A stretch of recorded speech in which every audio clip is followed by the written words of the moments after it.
அன்பான சொந்தங்கள் அனைவருக்குமே வணக்கம். பரபரப்பா போயிட்டு இருக்க 3 முடிச்சு சீரியல்ல ஒரு முக்கியமான ப்ரோமோ தான் பார்க்க போறோம். நம்ம சூர்யா கிரேட்டுங்க, சூப்பருங்க. நம்ம நந்தினியை முதலாளியா ஆக்கிட்டாங்க.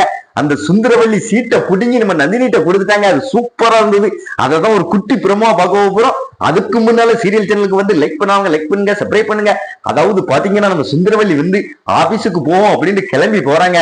அதுக்கு முன்னால நம்ம சூர்யா எப்படியாவது இனிமேல் அந்த ஆபீஸ்ல நம்ம நந்தினியை ஓனர் ஆக்கணும் அப்படின்னு சுந்தரவல்லிக்கு முன்னால நம்ம நந்தினியை சூர்யா கூட்டிட்டு போயிட்டாரு. அதுக்கடுத்து பாத்தீங்கன்னா ஆபீஸ்ல போய் நம்ம நந்தினியை நீ அந்த சீட்ல உட்காரு அப்படின்னு சொன்ன உடனே நம்ம நந்தினி வேண்டாம், இது அம்மா பார்த்தாங்கன்னா பெரிய பிரச்சனை ஆயிரும், நான் அதுல இருக்கல அப்படின்னு சொன்ன உடனே நம்ம சூர்யா திட்டினாரு. நான் சொல்றத நீ கேளு, இனிமேல் இந்த கம்பெனிக்கு ஓனர் நீதான் அப்படின்னு நம்ம சூர்யா நம்ம நந்தினி அந்த சீட்ல உட்கார வச்சுட்டாங்க.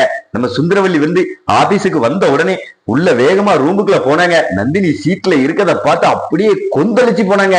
ஏன் சீட்ல இந்த வேலைக்காரி இருக்கா சீ அப்படின்னு நம்ம சூர்யா இனிமேல் இங்க உங்களுக்கு என்ன வேலை, இது என்னோட ஆபீஸ், என் ஆபீஸ்ல உங்களுக்கு வேலை இல்ல, இனிமேல் இந்த ஆபீஸுக்கு ஓனர் என் பொண்டாட்டி நந்தினி அப்படின்னு சொல்லி நம்ம சுந்தரவல்லியை கிளின்னு கிழிச்சிட்டாரு. அதுக்கடுத்து நம்ம சுந்தரவல்லி பயங்கரமா அழுகுறாங்க.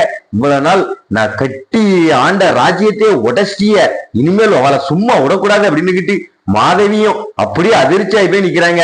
அதாவது நம்ம அம்மா சீட்டையே புடுங்கிட்டா அப்படின்னு அதுக்கடுத்து வேற லெவல் நம்ம சூர்யா சூப்பரான பிளான் பண்ணி அடிச்சுக்கிட்டு இருக்காரு. நம்ம நந்தினியை வேற லெவலுக்கு கொண்டு போறாரு. இனிமேதான் சூப்பரா இருக்க போகுது சீரியல். மிஸ் பண்ணிடாதீங்க. மறக்காம நம்ம சேனலுக்கு லைக் பண்ணுங்க, சப்ஸ்கிரைப் பண்ணுங்க.